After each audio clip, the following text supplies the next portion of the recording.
the fifth premise. The power of thought is the only thing over which any human being has complete, unquestionable means of control, a fact so astounding that it connotes a close relationship between the mind of man and infinite intelligence.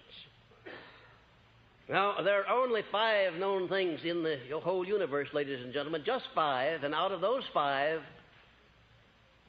is shaped everything that's in existence, from the smallest electrons and protons of matter on up to the largest suns that float out there in the heavens, including you and me.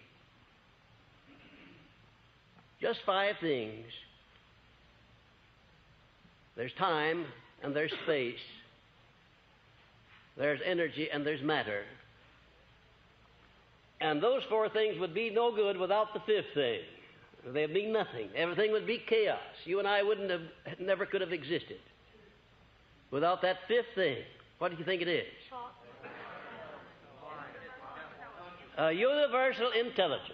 And it reflects itself in every blade of grass, everything that grows out of the ground, in all of the electrons and protons of matter. It reflects itself in space and in time, in everything that is. There is intelligence. Intelligence operating all the time. And the person who is the most successful is the one who finds ways and means of appropriating most of this intelligence through his brain and putting it into action. This intelligence permeates the whole universe. Space, time, matter, energy, everything else. And every individual has the privilege of appropriating to his own use as much of this intelligence as he chooses. He can only appropriate it by using it. Just understanding it or believing in it is not enough. You've got to put it into specialized use in some form. And the responsibility of this course mainly is to give you a pattern, a blueprint by which you can take possession of your own mind and put it into operation. All you have to do is to follow the blueprint. Don't just pick out that part of it which you like best and discard the other. Take it all as is. The 6th premise, the subconscious section of the mind appears to be the only doorway of individual approach to infinite intelligence. Now, I want you to study that language very carefully. I said it appears to be. I don't know if it is, and I doubt if you do, and I doubt if anyone knows definitely. A lot of people have a lot of different ideas about it, but from the best intelligence that I have been able to use, best observations that I have been able to make through thousands of experiments, it is true that the subconscious section of the mind is the only doorway of individual approach to infinite intelligence, and it is capable of influence by the individual through the means described in this and subsequent lessons. The basis of approach is faith based upon definiteness of purpose. Now, there is one sentence that gives you the whole key to that paragraph. Faith based upon definiteness of purpose. Do you have any idea why it is that you don't have as much confidence in yourself as you should have? Had you ever stopped to think about that? Did you ever stop to think about why it is that when you see an opportunity coming along or what you believe to be an opportunity, you begin to question your ability to embrace it and use it? Haven't you had that happen to you many times? Doesn't it happen every day? And if you've had a chance to be closely associated with people who are very successful, you'll know that that is one thing that they are not bothered by. If they want to do something, it never occurs to them they can't do it.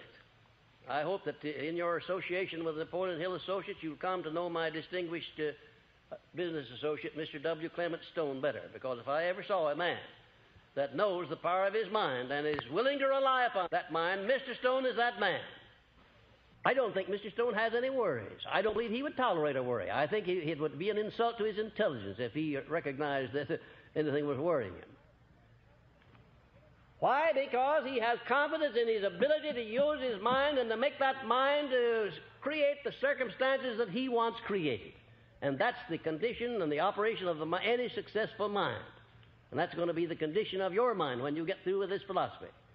You're going to be able to project your mind into whatever objective you choose, and there'll be never any question in your mind as to whether you can do what you want to do or not. Never a question in the world.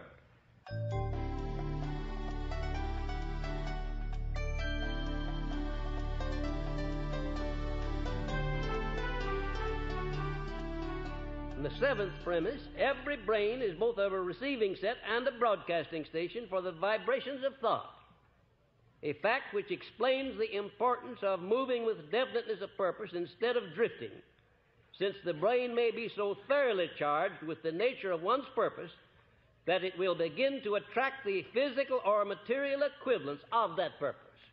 Get it into your consciousness that the first radio broadcasting and receiving set was the one that exists in the brain of man. And not only does it exist in the brain of man, but it exists in a great many animals.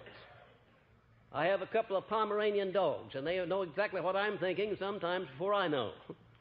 They're so smart. They can tune in on me. They know when we start off for an automobile ride whether they're going or whether they're not. Don't have to say a word, not a word, because they're in constant attunement with us. Your mind is sending out vibrations constantly. And if you're a salesman and you're going to call on a prospective buyer, the sale ought to be made before you ever come into presence of the buyer. Had you ever thought of that? If you're going to do anything requiring the cooperation of other people, condition your mind so that you know the other fellow's going to cooperate. Why? First, because the plan that you're going to offer him is so fair and honest and so beneficial to him that he can't refuse it. In other words, you have a right to his cooperation. You would be surprised to know what a change there will be in people when you come sending out over this broadcasting station of yours positive thoughts instead of thoughts of fear.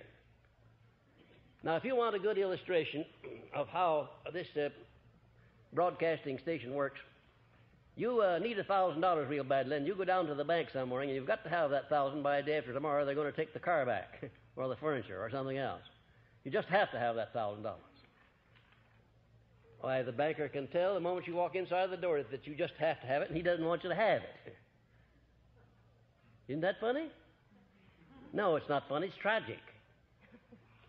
You carry the matches around in your pocket oftentimes to set your own house afire. You broadcast your thoughts, and they precede you.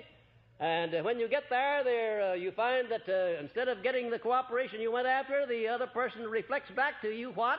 That state of doubt, that state of mind that you sent out ahead of you.